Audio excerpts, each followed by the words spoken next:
grab your hat and let's go!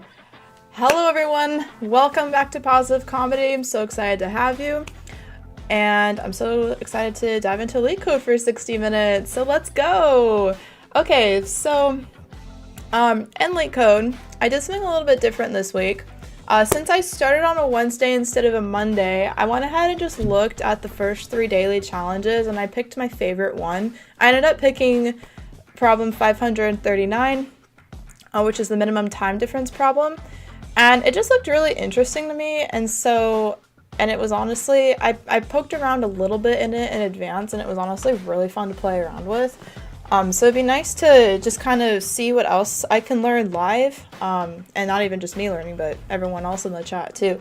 Or just a fun review, just to see how what the different types of attempts you can have, or different types of approaches you can have with this problem. So let me just let's go ahead and go over it, because it has been a little bit since I've looked at it. So, okay. So it's the minimum time difference problem. Given a list of 24-hour clock time points in the HH:MM format, which that just means hours is two digits and minutes is in 2 digits. So like 0119 is 1:19 in the morning. Return the minimum minutes difference between any two time points in the list. Okay, so essentially we have a list of time points. This looks like 11:59 p.m. and midnight, and it looks like that has a 1 minute difference. Okay, and then with this one, that one's easy because like there's only two items in the list, right? This one has 3, which can be a little bit weird, because if you were to compare so like midnight and 11:59 at night, that would be all the minutes in the day minus 1. Potentially. I think depending on how you do the math there. And then for here, it would be 0. So I believe that's how you would do that. Yeah, because I think this would be...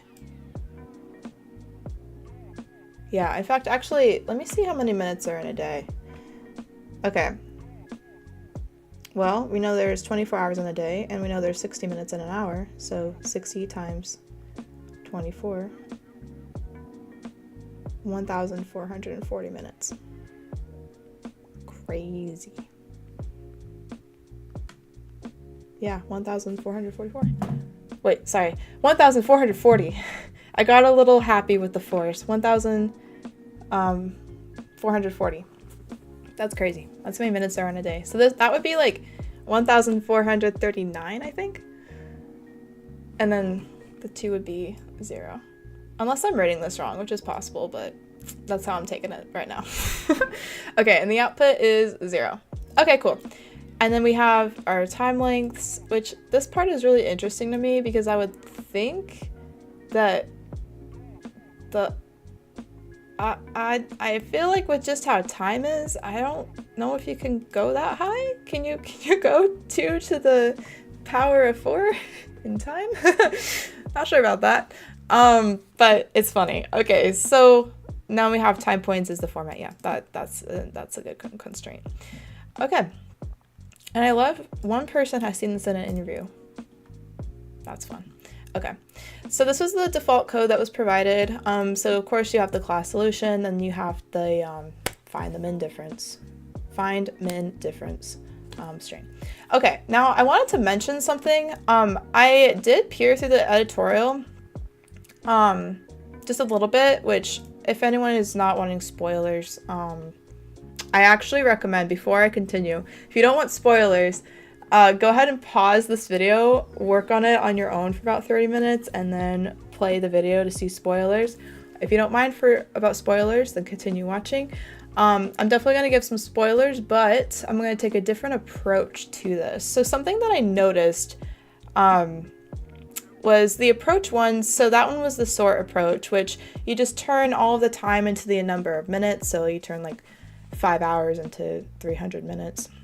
Because then it's easier to work with, because then otherwise you have to, figure out, you have to like parse things. And that can be kind of, I think that could probably become time intensive after a while. So it's nice to just convert it all into minutes so it's easier to work with. It's also easier to figure out the minimum difference between the two and then just sort it that way. But something that I thought was really interesting to me was approach number 2, which was bucket sort. And to be honest, I haven't really heard of this before, but when I was looking at the algorithm, it's a little bit interesting. So this is the C++ version, and it looks like it has like it has a Boolean vector, and it makes 1,440 of them false, and then it loops through.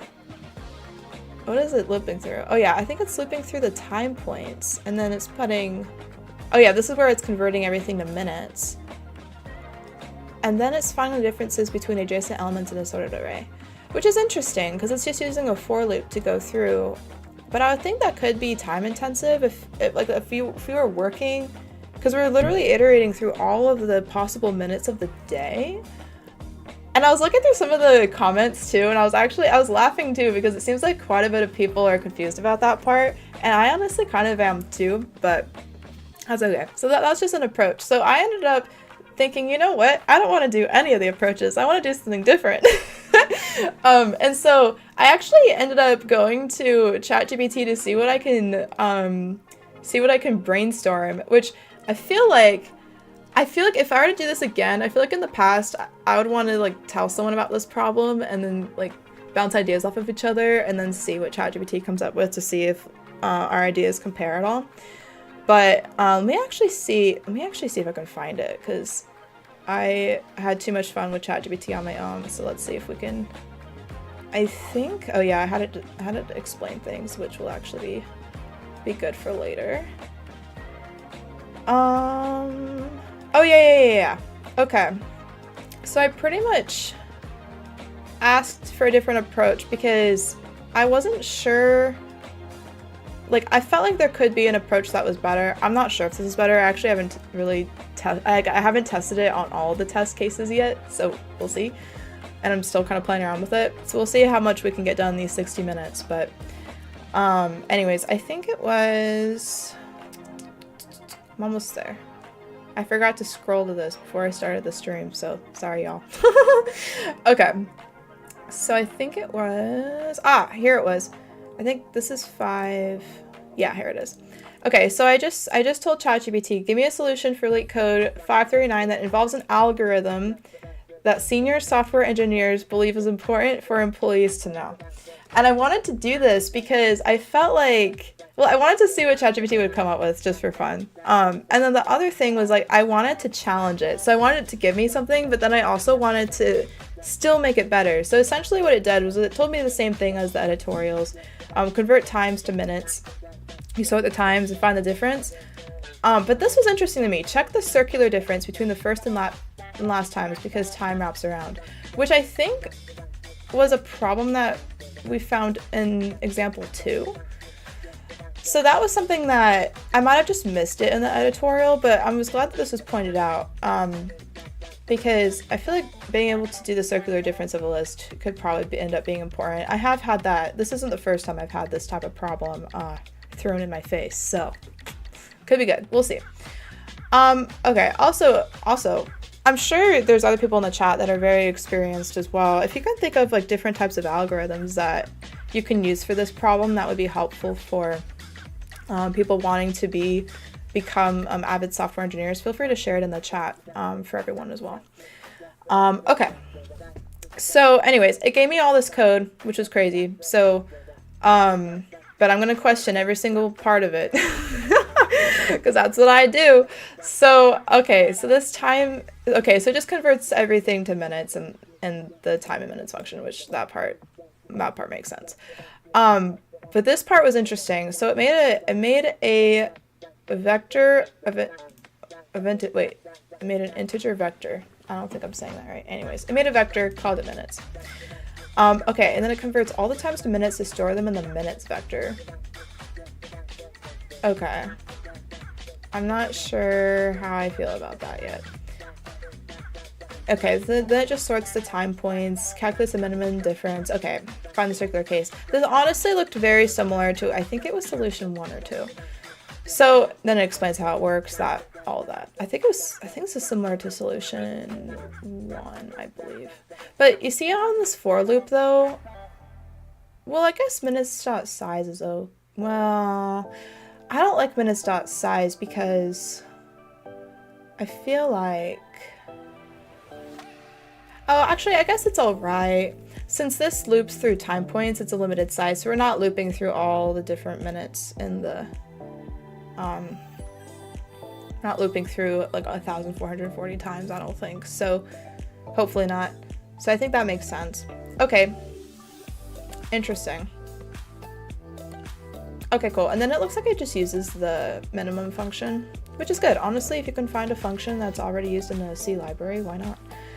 Then it explained how that worked. Anyways, I challenged it. I was like, how can I make the solution more efficient? I think in the future I want to be more descriptive with how I ask this question, because I feel like this question could be very generic, right? So anyways, oh, to make the solution more efficient, we can skip the sorting step, reducing the overall time complexity from O(n) log n to O(n). Okay, wait, that's actually confusing because I thought it said, oh no, it did say it was O(n) log n for sorting, which I actually recognized in the editorial. Pretty sure this was in the second, wait, I think it was, no, it was in the first. It was in the first solution. Yeah, O(n) log n was the complexity analysis for that. The time complexity is how you can determine how efficient it is. It's really nice if we can have it as big O(1) or big O(n) if possible, but sometimes it's not. It just depends on the complexity of the problem. So yeah, anyways, I asked it how to be more efficient. And so essentially, it wanted to use a Boolean array to mark time points in minutes, which I'll be honest, I'm not entirely sure what that means. I don't think I've ever made a Boolean array, ever, so this will be interesting. But anyways, you traverse it and find the minimum difference between consecutive time points, then you handle the circular difference. So it looks like it's really similar. You convert all of the hours to minutes, and then, yeah, you make a Boolean vector. I might need to look into that part a little bit more, because I'm not entirely sure what that's doing, to be blatantly honest. Because as you know, when you're learning live, it's all of everything you absolutely do not know, which is a lot, comes out, and that's just kind of part of the experience. Okay, so I might ask about that later. I'm gonna go ahead and copy this because I don't understand what that's doing. Okay, anyways, you mark all the time points in the Boolean array. I'm not entirely sure what you mark it with. Maybe you just mark it with the conversion? I'm not entirely sure. Well, anyways, I asked a question later. Oh, we use a Boolean array of size 1,440, and that's because that's how many minutes there are in a day. To mark each time point in minutes, each index in the array corresponds to a specific minute in the day, and we mark it as true if that minute exists in the output. That's interesting. And there's an early exit for duplicates. So if we find the same, time point twice, we immediately return 0 as the minimum difference, since two identical times have a difference of 0. Ah, that is interesting. I hope that's consecutive though. That is my only concern with that, is that if it's not consecutive, that might be, well, but yet again though, you can't go further down than 0, but I would just hope that I think the minimum difference would have to be consecutive when they find it. Hopefully that's how that's coded, which I think, yeah, it is. Okay, last time plus first time. Yeah, it's kept consecutive. Okay, good. And then for the linear scan, instead of sorting, we perform a linear scan over the Boolean array to find the minimum difference between consecutive time points. Okay, a linear scan. I've actually never heard that term before. Which might just mean that I'm, not super experienced, but I'll admit, I don't know what that is, and that's okay. But it also could just be made up. I mean, that's the one thing you have to be careful of. Well, that's the thing with comp sci though, is like, sometimes new concepts arise if they're used very often, but that's usually, I think that would happen in industry, and then that would be an agreed upon thing over time. But like, I feel like chatbots can just make up a term and then you have to accept, well, you don't have to accept it, but it's good to question it because sometimes it has an origin, but sometimes the origin is not where you think it is from. At least in my experience with that. Okay, well that's interesting. Anyways, I think I ended up challenging it again. Oh yeah, I said how can I do this with a bit set instead, and is it advantageous to do so? So apparently you can use a bit set. I wanted to be a rebel and not use a Boolean vector. I was like, you know what? How about a bit set? Because I wanted to work with bit sets more, because I'm still kind of unfamiliar with them. So they use a fixed size memory, which is typically more compact than a vector Boolean because it stores the bits efficiently at the binary level. Again, take this with a grain of salt. I didn't fact check this yet. I would need to figure out like where ChatGPT got that from. That might be helpful actually to know. Okay, anyways, why use a bit set? Apparently it's memory efficient and it's fast. Again, take that with a grain of salt. I do have to learn more about what bit set does. However, I'm pretty sure I learned about it from I think it was the Microsoft documentation. I might have to, I think I need to figure out where their search bar is at some point. Yeah, anyways. But yeah, I'm not sponsored by them, by the way. I wish I was, but I'm not. But yeah, I'm pretty sure I remember I saw a bit set tutorial from them, and then there was, oh. I wonder if it's also in CPP reference. Probably is. Aha, it is. Look at that. Oh yeah, it represents a fixed size sequence of n bits, so that part's correct. It can be manipulated by standard logic operators and converted to and from strings and integers. Okay, that's interesting. Anyways, let's go back. Okay. So yeah, a vector bool apparently may not pack its bits tightly, while a bit set uses actual bits for storage. This is particularly advantageous when you're dealing with large arrays of Boolean values, like 1,440 minutes in this case. Okay, so then it had a bit set implementation, which was kind of different. This part was really interesting, traversing the bit set, but we'll play with that a little bit more in a little bit. Okay, cool. So then I asked it a bunch of other questions, but we'll look into that. We'll look into that later. Okay, I'm gonna go ahead and scroll. Oh, actually, I think I already talked about that part. Okay, something that I wanted to ask though was, okay, explain this step to me, because I want to understand. I know I'm probably not going to use a vector Boolean, but I just want to understand more of what it does. Even if I have to take it with a grain of salt and look into it later, it's good to just have a basic understanding. Okay, let's see. So it creates a vector of Boolean. Oh, you know what? I think I know my confusion. What is the difference between a vector and an array? I think that's something that is confusing me a lot. Okay. So in C++, vectors and arrays are both used to store collections of elements, but they have significant differences in terms of flexibility, size management, and usage. Here's a breakdown. Okay, so an array has fixed sizes, vector has a dynamic size. That's cool, actually. I did not know that. You could tell I haven't played with vectors much. Okay, that's actually really neat. But now I'm going to wonder what the difference between a list and a vector is, because lists can be dynamic. They're not always dynamic, but they can be, especially in Python, I believe. Okay, but how about memory management? So an array, it's allocated on the stack or the heap. Arrays do not handle memory automatically, so if dynamically allocated, you need to manually manage memory. Okay, I do remember that. Vectors are also allocated on the heap, and their memory is managed automatically. They take care of resizing and deallocation without... Okay, so essentially there's already code that deallocates for me, is what I'm hearing. Okay. Okay, interesting. Very interesting. Oh, you can easily add elements with pushback and popback. Okay, so that we have functions made for us too? Oh, this is so interesting. Okay. And then vectors can be initialized empty or with specified size, whereas arrays must have a fixed size at initialization. It must be known at compile time, like this, which we have done something like that before. Oh, and then this creates a, okay, so this line creates a vector of size 5 with all elements initialized to 0. Okay, so it's pretty similar to an array, but it's dynamic and it has some more functions that you can use. Oh, apparently arrays are more efficient. But again, that's general, so take that with a grain of salt. It also says vectors may have a slight performance overhead due to dynamic resizing, memory allocation, possible reallocation. Huh. Okay, cool. You know what else I wanna check too? Hang on. I actually have a textbook right next to me. I wanna look at the index for vectors real fast. Just like super quick, and then I'm gonna get coding on that problem. So I just wanna see if this book has more to say about vectors as well. Oh yeah, okay. Page 576. Hang on, let's see.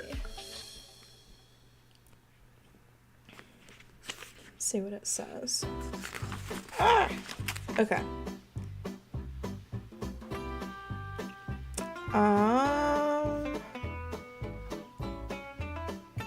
Let's see. I'm just trying to look for anything that's helpful, which actually this is kind of fun because it even has examples of different types of vectors. So here, I'll actually show you the textbook that I'm using if anyone's curious. Again, not sponsored by anybody. I'm just doing this for fun. Okay, so this book is a classic. It's more of a C book, so not necessarily a C++ book, but it does have an intro to C in it.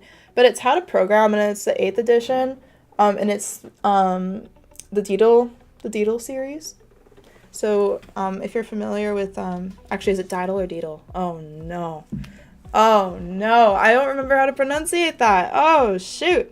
Okay, well someone might have to correct me. Anyway, the book is great. So and I like it because it helps a lot. I use both. So sometimes I like to use ChatGPT to review things, but I also like having a textbook next to me at the same time because you can never have too many resources. So, okay. So using the class, okay, so there is a class template, which is what the vector is. It's a class template, which I didn't really know that, which is kind of cool. So hang on, let me see if I can.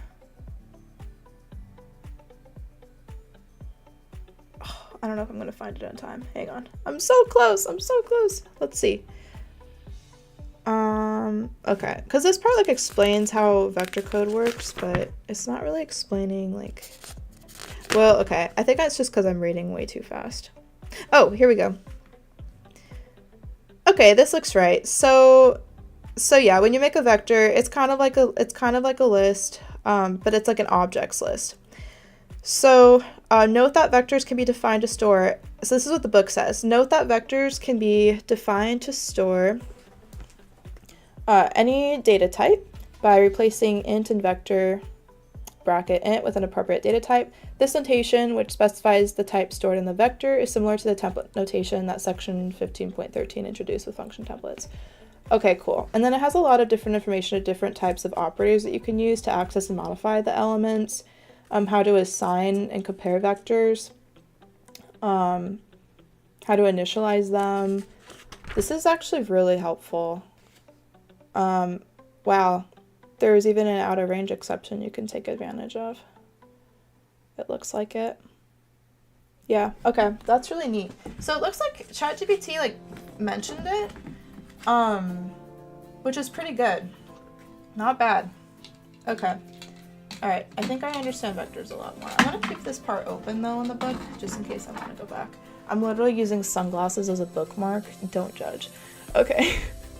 All right. Let's go ahead and I'm gonna give this problem a shot.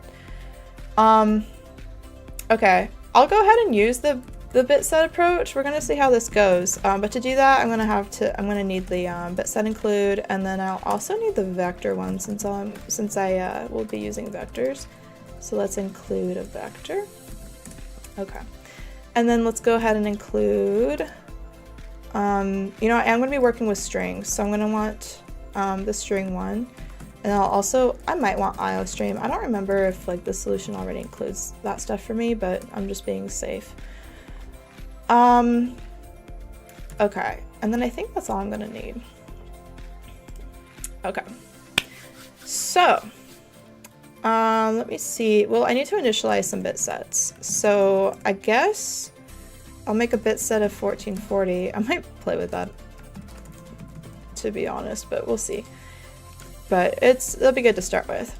Okay, and then I'm gonna go ahead and initialize a vector of integers, and I'm gonna go ahead and just name it times. So this is going to store my times in integers, because right now they're just as strings and I want to convert them into integers. So I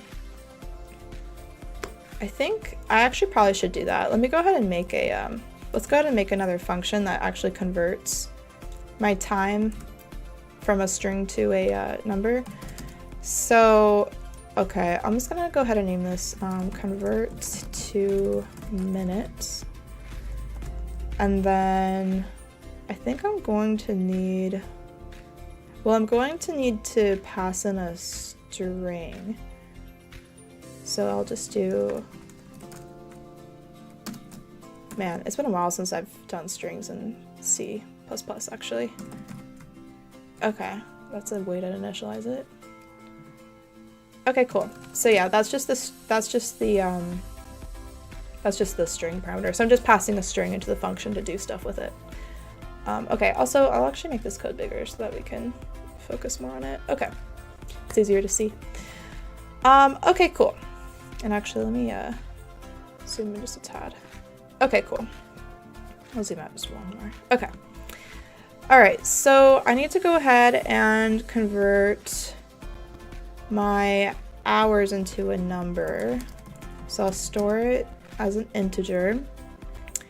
And then, you know what? I actually, okay, there is a function that's this, but let me actually double check that one because, okay. What does this function do and what does it stand for? Because I'm actually having trouble to remember what does it stand for. I'm trying to remember like what, I know I think stands for integer. ASCII to integer. Oh! Oh, I always called it like just the ATOI function, but which can work. But I didn't actually know it stands for ASCII to integer. That makes sense. Okay. Because every letter has a numerical value to it and it's an ASCII value. So that's what ASCII is referring to, if I'm remembering that correctly. So yeah, it's converting it to an integer. Okay, cool. But I know there's, okay, what should I use for strings? Oh, wait. Here's an alternative. So it's recommended to use string to integer, which is part of the C++ standard library and provides error handling and exception support. Interesting. Okay. All right, I'll try, you know what, let me actually see if I can find that on here as well. I think it was this, because I'm kind of curious to see what this would say. I think,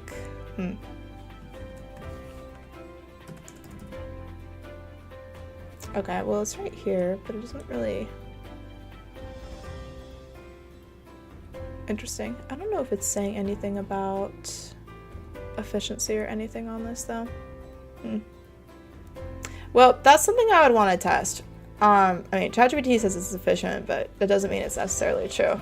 It depends on how the tests go. So I'll go ahead and do STOI since we are working with strings, so that might make more sense. I might consider using ATOI for like input on a keyboard, but I'd want to be able to look into the I think it'd be cool if I can look at the code behind it and just see what it's doing there. All right, well, anyways, I need to actually tell it what to do, because as you can see, it takes in, oh, it looks like there's two different versions. This is interesting. Anyways, it takes in a string, and then it also takes in a position and a base. Okay, was there an example of how? Oh yeah, so it converts this. Interesting. Oh, wait. But for us, we're going to want to use the substring function, which, because since our string, I don't know if this actually is going to be here. We're going to find out. Oh no, it is here, I think. Yeah. Okay, so essentially, let me actually see if I can show it. Oh, cool, it's still up. Yay. Okay. So our time, okay, so we have, it's in the HHMM format, right? So let's just have an example, maybe 0714. That'll be 7:14 in the morning. But I think we have position, so I think this would be 0. I'll actually do a different number. To access the numbers that we want, like to access hours, this is going to be, I think 0, 1, 2, 3, 4. Yeah, I think that's going to be right. Okay, but part of the parameters of substring though was, okay, so we have the position and then the count. So I think that's how many digits from that position onward do you want, I believe. Okay, let's go ahead and give it a shot. So I also forgot to do my the STD there. Okay, so I'm gonna do time, and then since type is a string, it should have this substring function that I could use. And then I want to start, so I want to get the hours, right? Which is going to be at position 0. And then I'm gonna want 0 and 1. So just these two elements. Okay, so let's go ahead and go back. So I believe it, because of that, it should be 0, 2. Also, if you see a correction, feel free to mention it in the chat too. Because learning live could be a little messy sometimes. Okay, so I also need minutes, which is going to be doing the same thing. So let's convert it to an integer. Let's use the substring function. And then if I look back, I want to do position. So position 2 is the colon, which I don't want, but I want position 3 and 4, which is also 2 elements. So we're going to do position 3, but we want 2 of those elements there. Perfect. Okay, so I've got hours and minutes. Now I want to add them to, well, so I've got hours. But I need to actually convert hours into minutes and then add it to minutes, right? So I can do return, and I'll put in parentheses hours. So there's 60 minutes in an hour. So I'm going to multiply hours by 60 and then add it by minutes. Something else I could do is just store this in a variable, but since I'm not planning to do anything else in this function, I think I'll just return the calculation there. I wouldn't normally do that, but for how short the function is and for its use, I think it should be okay. Okay, so this literally just converts time, or here I'll do converts HHMM to minutes. And I'll put time in parentheses just so that that's understood. Okay, perfect. Okay, so we have that. So I guess now what I'm gonna want to do, let's see, so, oh, well, I will want to actually use that function. But something that, before I do that though, I do want to, well, I'm thinking, okay, so when I was playing with ChatGPT 2, it mentioned marking, which I think I'll still do. I won't worry about finding it right now since we already looked over it, but I kind of want to see what it's doing when it iterates. So we'll go ahead and add a for loop. of the time, and then I'm gonna iterate over my time points vector right here. All right, and then let me, I'm gonna add some more space here to play around.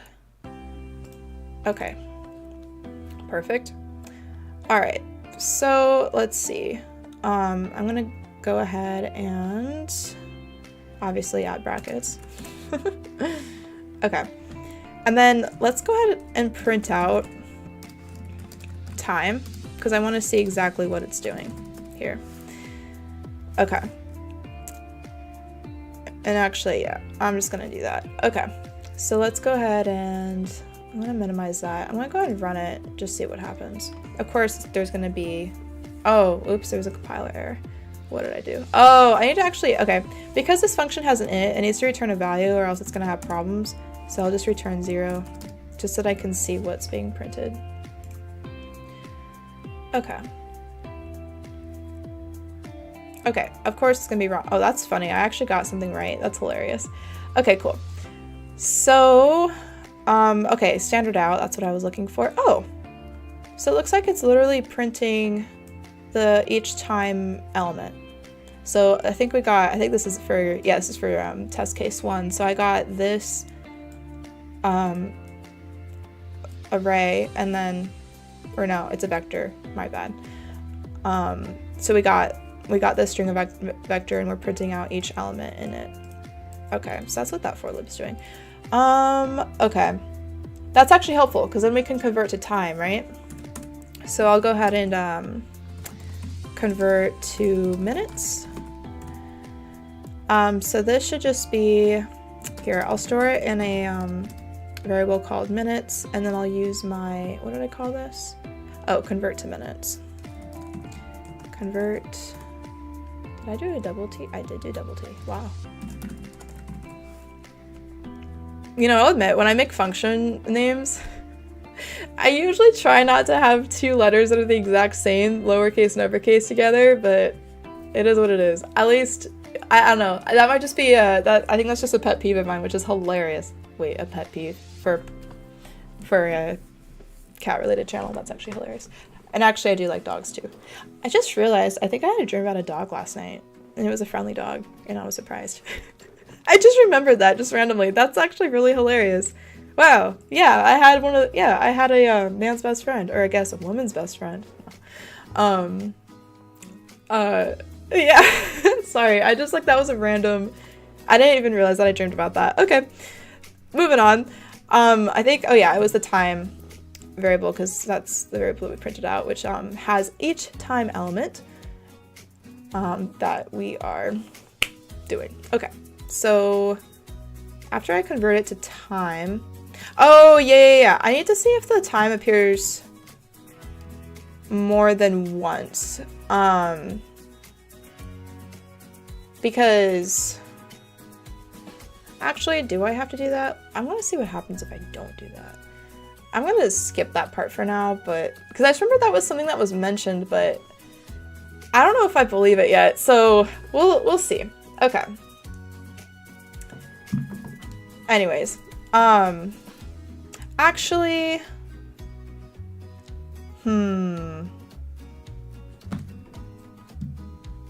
actually, I'll just go ahead and do it real fast. Okay, also, I see a wonderful question in the chat. Chat says, have you attended today's daily question? I haven't yet. So that's a great question. Highly recommend it, though, if you haven't already. It looked like a fun one. Since they didn't do a streaming on Monday, I ended up just looking at the Monday, Tuesday, and Wednesday daily questions and just picked a favorite for today. But great question. Oh, okay, that's good to know. Apparently today's daily is pretty hard. Ooh, okay, I'll have to look at it. And then I'll see... I'll take a peek at it, and then maybe I can do that one next week, depending on what the other daily challenges are. I'll go ahead and put that on my list, because if it's pretty hard, that would be a good one to go over, I think. Okay, good to know. All right, I'm gonna go ahead and make another. Okay, so if the same time appears more than once, then the minimum difference is 0. Okay. If, so I'm gonna go ahead and go into minutes, which was when I converted everything. And then I think, wait a minute. I just realized this has the same name as this, which, which won't be good. I'll just do C_minutes for converted minutes. So this will be, oh, wait, hang on. Yeah, no, sorry. This has to be the vector. Yeah, I see what I'm doing. Okay, so I'm gonna go ahead and okay, so I'm using the vector and I'm going into, okay. I'm just gonna go to the element that I'm concerned about. Okay, so I need to check to see if that exists and then return 0 if it does. Okay, and then I do the same thing. So I'm just gonna go look in that vector again and then set it equal to true. And then also I have a question for the chat. For today's daily, I know it's not this question, but if you already attempted it, if other people are trying to attempt it, what's the best hint you would give? Like, is there a certain type of algorithm you think people should take advantage of, or approach that could be helpful? And then depending on what that answer is, I might challenge it. Okay, sorting. Okay, so I'm gonna try to do that too when I look at it. So I'll look into the different types of sorting algorithms, because I feel like we could probably have a bunch of different approaches to that. Okay, good to know. Okay, so anyways, I'm setting that equal to true, and then I'm gonna go ahead and push my minutes to times using pushback, which that's just a method I can use with the vector, because I think I'm using this int vector here. Okay, perfect. So I think, okay, let me just double check to make sure I have all of my stuff that I'm expecting to have. Okay, so I'm converting minutes. Okay, that's perfect. All right, so let's see here. I'm gonna go ahead and I think I need to get out of my for loop, I think. Yeah. Okay, so now I need to actually sort things, because I haven't done that yet. Because now I have a vector of times from this. Okay. So let's go ahead and sort the vector of times. Okay. I'm gonna go ahead and just use the sort function. Put in the beginning and then put in the end. Okay, which that should just sort, oh, whoops, I did that wrong. Times dot end. Okay, so that should just sort from beginning to end for us. Which is good, but I have a feeling for today's challenge we might actually need to learn how to do that ourselves, but for this challenge I'll allow it. Okay. And now I'm gonna go ahead and make a min difference integer and set it equal to my max, which I actually, did I even have, hang on, I'm not actually sure if that's going to, I don't think that might, I wonder if that might be part of a library. I need to double check on that one. I think it might be, wait, it might be the C limits. I think I'm missing a library up here. Let me include the C limits one just in case. Okay.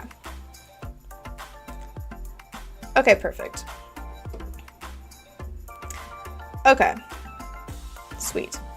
And then yeah, as far as sorting goes, chat says that, yeah, you never need to implement the sort by yourself. Oh, good to know.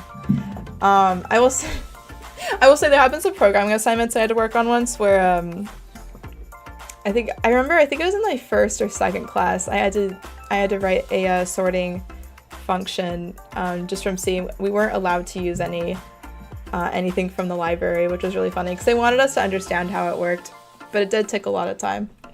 But yeah, it's definitely helpful if you haven't done it before, at least for learning how it works behind the scenes. But if you've already done it and you're trying to do a different type of problem to learn a different type of concept, then I feel like using this kind of thing is perfectly fine. Just depends on like where you are in your learning path, and then like what you're focusing on learning as well. Okay, so I'm going to go ahead and calculate the min difference between the consecutive times. Okay, perfect. Now I'm going to go ahead and make a for loop. Oops. Okay. And then we'll make I is less than times dot size. And then we'll go ahead and increment I right there. Okay. Now I've got my min difference. I'm going to go ahead and set it equal to the minimum of, I'll use the minimum function, and then I'll put my min difference there. And then I'll do times I minus times I minus 1. And the reason why I'm doing that is to get the consecutive ones in there. Because if I start at 0 and did 0 minus 1, I would go backwards in the vector, which would not be good. Okay. Am I missing a... No, I don't think I'm missing anything. Okay. Perfect. And then... Oh yeah, I need to check for that circular difference. Because since the times restart at 0, I need to make sure to check for that. So we'll do mindiff equals... we'll do the minimum function again. Put in min difference. And then I'll go ahead and do 1440, which is the number of minutes in a day. And I'll subtract that by times dot back plus times dot front. And then put a semicolon at the end there. Okay, and then I'll go ahead and return min difference. Okay, let's go ahead and run this and see if I run into any errors. Oh, I wondered what, okay. I was like, if I didn't make any typos, that would be a first. Okay, so let's see, where am I missing this? Oh, when I converted time, I think. Which I think was up, yep, it was right here. Gotta love the semicolons in C++. For some reason, they're kind of satisfying though, not gonna lie. Okay, use of undeclared identifier. I think I am missing that. Okay.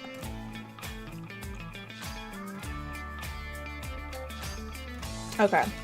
I did something wrong with my variables here. Did I mean C underscore? Oh, I did mean C underscore minutes. Whoops. Okay, because yeah, that meant converted minutes. Okay.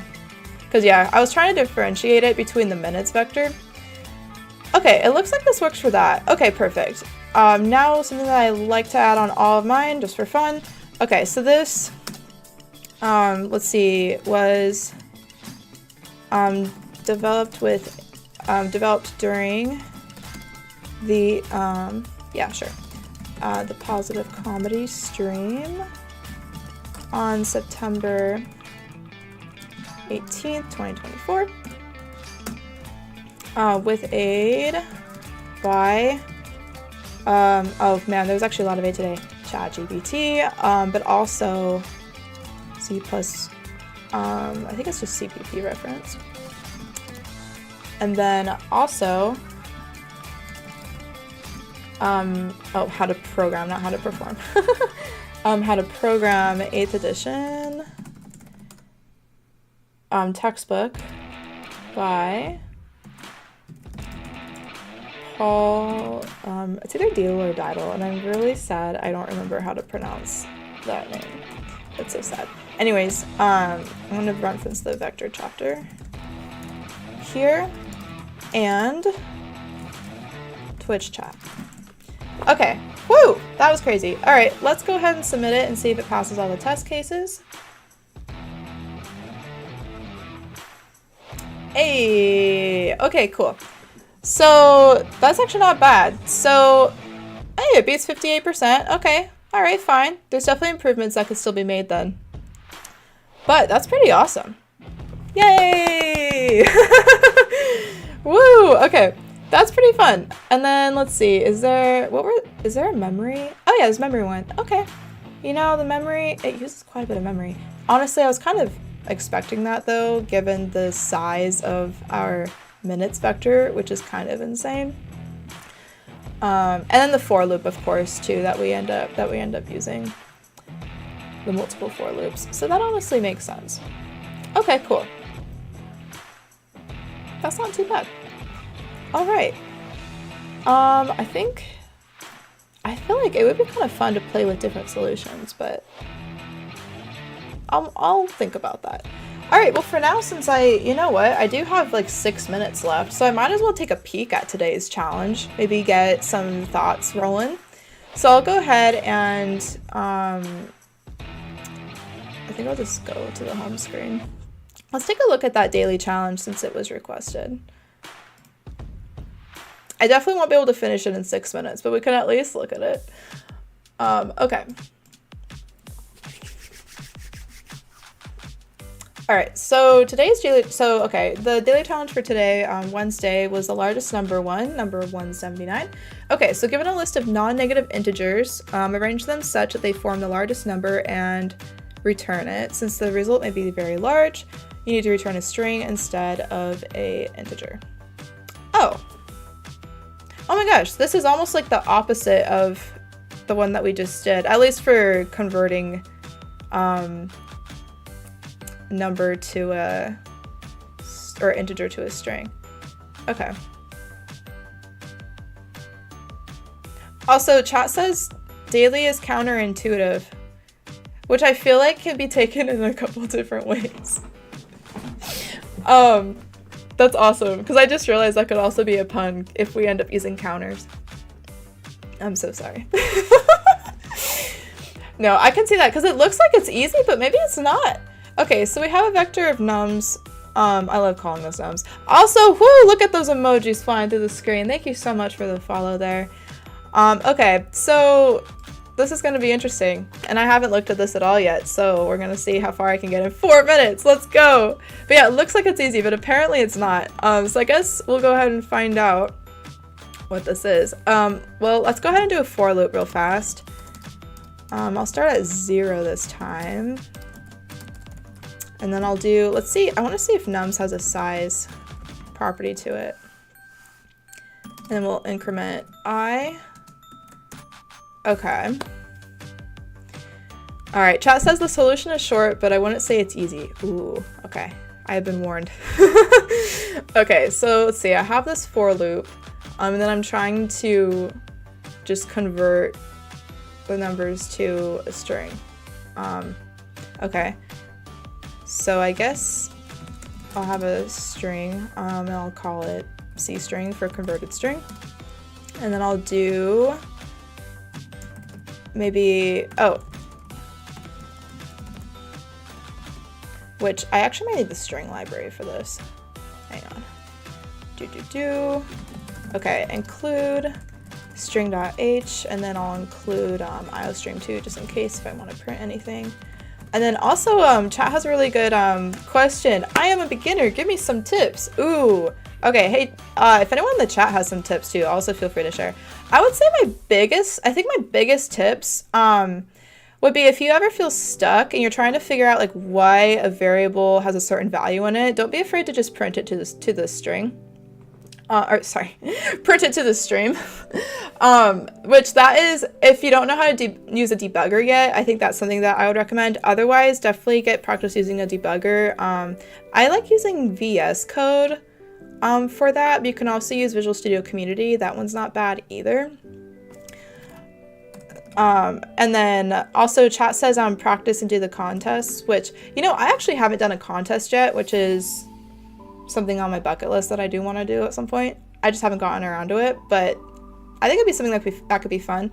Also hackathons. I'm not sure if LeetCode does any, but Oh, there's actually is this one website that has a lot of good hackathons, but I don't remember what it's called. If someone in the chat remembers, feel free to shout it out, because there's definitely a lot of good hackathons out there that could be very helpful too. Cool. All right. Sweet. Also, having practiced with a variety of different languages can help as well, just with getting used to the logic that each language has, because they're very similar, but the syntax is different. So having practice with different syntax can help a lot too. Okay, so I just realized there is a little thing that makes this problem a little bit interesting, is when you're converting, so when I'm converting this to a string, I actually think I need to concatenate it. Yeah, because the wait, okay, because if I'm looking at example 1, it looks like it's actually going to the last element first and then concatenating it on top. Same with the last one. So it starts at 9, 5, 34, 30, wait, hang on, I think I missed something. Wait, okay. Wait. Given a list, arrange them in such that they form the largest number. They have to form the largest number. Oh. Okay, now I see. Now I see. Okay. All right. Well, I got as far as converting it into a number, which honestly is, you know, that's one step, but then you're definitely going to need sorting to get it to be the largest number. But hey, I think if you got it to be the largest number though, I think if you, let's see, if I converted each one to individual, well, okay, we would know that, oh, never mind. Wait a minute. Is that actually, I would think that this 4 and 3 would need to be switched. Wait a minute. Because, yeah, that would be larger. Right? If this 3 and 4 was switched. Because, yeah, at first I was thinking, oh, yeah, well, you definitely need the largest. Like, if you were to compare each. Oh, wait. Okay, no, that makes sense. Because, yeah, at first I was thinking, oh, well, of course you're going to need, like each, like, all the numbers to the left need to be bigger than all the numbers to the right, right? And then here I was thinking, wait, but 3 is less than 4, so wouldn't 4 need to be switched? But actually no, because of 34. So we don't split these up. Okay. Oh wow. Okay. This is fun. I am gonna need to finish it later, but I think we're on the right track because, okay, so if anyone else is trying to finish this today, this is pretty important. So yeah. Since it's viewing this number as a whole number, of course you're going to need numbers that, like from 0 to 9, everything that is closer to 9, you're going to need all the way to the left, and then everything less than that's going to be all the way to the right. But when you do that comparison, don't split up like 30. Don't split that into 3 and 0. It would be cool if we could, but apparently not. So in this case, we would have the 9, and then we have the 5, of course. And then we have, I think this is just 34, which is bigger. Oh my gosh. Okay, you got 34, then you got 3, and then you've got 30. So it's 9, 5, 34, 3, 30. Okay, we're definitely gonna have to think about how we want to sort that and why we do. If you get stuck on this, feel free to pop into our Discord channel as well. And I hope you all had fun looking at today's daily challenge, and then also Monday's daily challenge as well that we did earlier today. All right. So unfortunately I do have to go because I do have to go to work, but thank you all for watching. Hope you had a great time. And then if you get stuck on this question, feel free to chat with our friends in the Discord channel. And then our next stream will be Minecraft tomorrow at 7 p.m. PST. And then that'll be with some of my friends as well, so feel free to join us. And then our next LeetCode stream will be actually, Actually, that day is going to be TBD. I need to relook at the schedule because I tried a new schedule this week to see if I can keep it consistent, but it's still being tested. So TBD, but I will post the updated schedule on the YouTube community tab, as well as Twitter, or also known as X, and then also Discord. So feel free to look on those for updates. All right, have a wonderful rest of your day. Bye-bye.